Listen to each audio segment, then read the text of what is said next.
ಮನೆಗೆ ನುಗ್ಗಿ ಮಹಿಳೆಗೆ ಬೆದರಿಕೆ ಹಾಕಿದ ಮುರಳಿಕೃಷ್ಣ ಹಸನ್ತಡ್ಕ ವಿರುದ್ಧ ಮತ್ತೆ ಗೂಂಡಾಗಿರಿಯ ಆರೋಪ ಕೇಳಿ ಬಂದಿದೆ. ಹಿಂದೂ ಸಂಘಟನೆಯ ರಾಜ್ಯ ನಾಯಕನ ಈ ಕೃತ್ಯದ ಬಗ್ಗೆ ಈಗಾಗಲೇ ವಿಟ್ಲ ಪೊಲೀಸ್ ಠಾಣೆಯಲ್ಲಿ ದೂರು ದಾಖಲಾಗಿದೆ.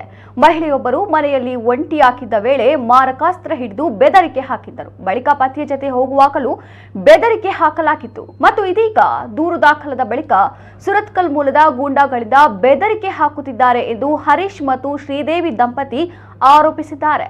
ವ್ಯಾವಹಾರಿಕವಾಗಿ ಮುರಳಿಕೃಷ್ಣ ಜತೆ ಪೆಟ್ರೋಲ್ ಪಂಪ್ನಲ್ಲಿ ಪಾಲುದಾರಿಕೆ ಹೊಂದಿದ್ದು ಕೆಲವು ಕಾರಣಗಳಿಂದಾಗಿ ಸರಿ ಹೋಗಿಲ್ಲ. ಅವರು ಅನ್ಯಾಯ ಮಾಡಿದ ಕಾರಣ ಪೆಟ್ರೋಲ್ ಪಂಪ್ ಬಂದ್ ಆಯಿತು. ಇದಾದ ಬಳಿಕ ಹಲವು ಸಲ ಆವಾಜ್ ಹಾಕಿದ್ದಾರೆ. ನಾನು ಹಿಂದೂ ಮುಖಂಡ, ನನ್ನ ತಾಕತ್ತು ಏನು ಅಂತ ತೋರಿಸುವುದಾಗಿ ಹೇಳಿದ್ದ. ಈ ವೇಳೆ ಆತನಿಗೆ ಬುದ್ಧಿ ಹೇಳಿದ್ದೇವೆ ಹೊರತು ನಾವು ಯಾವುದೇ ದೂರು ನೀಡಿಲ್ಲ. ಆದರೆ ಮನೆಗೆ ನುಗ್ಗಿ ತಲ್ವಾರು ಹಿಡಿದು ಬೆದರಿಕೆ ಹಾಕಿದ ಬಳಿಕ ದೂರು ನೀಡಿದ್ದೇವೆ. ಕಾನೂನು ಹೋರಾಟ ಮಾಡುವುದು ಬಿಟ್ಟು ದೇವರ ಮುಂದೆ ಆಣೆ ಪ್ರಮಾಣಕ್ಕೆ ಕರೀತಾ ಇದ್ದಾರೆ. ನಾವು ಹಿಂದೂಗಳೇ ಆಗಿದ್ದು ದೇವರ ಮೇಲೆ ನಮಗೂ ನಂಬಿಕೆ ಇದೆ. ಆದರೆ ಕಾನೂನು ಹೋರಾಟದಲ್ಲಿ ಯಾವ ತೀರ್ಪು ಬರುತ್ತದೆಯೋ ಹಾಗೆ ಆಗ್ಲಿ.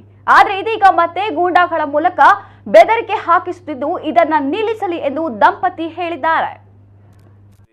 ಅವರ ಫರ್ಮಿಗೆ ಹೆಸರು ಧರಿತ್ರಿ ಅಂತ ಹೇಳಿಕೊಂಡು ಅವರು ನನ್ನಲ್ಲಿ ಕೇಳದೆ ಧರಿತ್ರಿ ಫ್ಯೂಲ್ಸ್ ಅಂತ ಹೇಳಿಕೊಂಡು ಹೆಸರು ಇಟ್ಟಿದ್ದಾರೆ.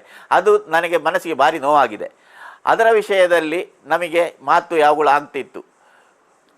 ಆಮೇಲೆ ಪಂಚಾಯತಿಗೆದಾರರ ಹತ್ರಕ್ಕೆ ಹೋದೆವು. ಪಂಚಾಯತಿದಾರರು ಕೂಡ ಹೆಸರನ್ನು ಚೇಂಜ್ ಮಾಡಬೇಕಂತ ಹೇಳಿದರು. ಅದಕ್ಕೆ ಅವರು ಬದ್ಧ ಅಂತ ಹೇಳಿದರು.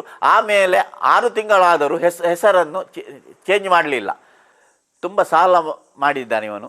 ಅದಕ್ಕೆ ನನಗೆ ಗೊತ್ತಾಗಿ ನಾನು ಕಂಪೆನಿಗೆ ಮಿಸಸ್ಸಿನ ಹತ್ರ ಲೆಟ್ರ್ ಕೊಡಿಸಿದೆ, ಇನ್ನು ಮುಂದೆ ಕ್ರೆಡಿಟ್ ಡೀಸೆಲ್ ಕೊಡಬೇಡಿ ಅಂತ ಹೇಳಿಕೊಂಡು. ಅದಾದ ಮೇಲೆ ಡೀಸೆಲ್ ಬರುವುದನ್ನು ನಿಂತಿತು. ಆಮೇಲೆ ಪೆಟ್ರೋಲ್ ಪಂಪ್ ಬಾಗಿಲು ಹಾಕಿತ್ತು. ಆವಾಜ್ ಹಾಕಲಿಕ್ಕೆ ಶುರು ಮಾಡಿದ. ಶುರು ಮಾಡಿದ ಆವಾಜಿನ ಪ್ರಕಾರ ಈಗ ನೋಡಿ ಈ ನಂಬರಿನಿಂದ ನನಗೆ ಒಂದು ಕಾಲ್ ಬಂತು. ನಮ್ಮ ಮನೆಗೆ ಬಂದು ಆವಾಜ್ ಹಾಕಿದ. ನಾನು ಆಮೇಲೆ ವಿಟ್ಲ ಸ್ಟೇಷನ್ನಲ್ಲಿ ಕಂಪ್ಲೇಂಟ್ ಮಾಡಿದೆ. ಕಂಪ್ಲೇಂಟ್ ಆದ ಮೇಲೆ FIR ಆಯಿತು. FIR ಆದ ಮೇಲೆ ಕೋರ್ಟ್ ಏನು ತೀರ್ಮಾನ ಮಾಡ್ತೋ ಅದಕ್ಕೆ ನಾನು ಬದ್ಧ. ಅದರ ನಡುವಿನಲ್ಲಿ ಅವನು ಪ್ರೆಸ್ ಮೀಟ್ ಕರೆದ ನಿನ್ನೆ. ಅದರಲ್ಲಿ ಹೇಳಿದ್ದಾನೆ ದೇವಸ್ಥಾನಕ್ಕೆ ಬನ್ನಿ ಅಂತ ಹೇಳಿಕೊಂಡು ಆಣೆ ಪ್ರಮಾಣಕ್ಕೆ ರೆಡಿ ಅಂತ ಹೇಳ್ತಿದ್ದೇನೆ. ನಾನು ರೆಡಿ, ನಾನು ಅದಕ್ಕೆ ಬದ್ಧನಿರ್ತೇನೆ.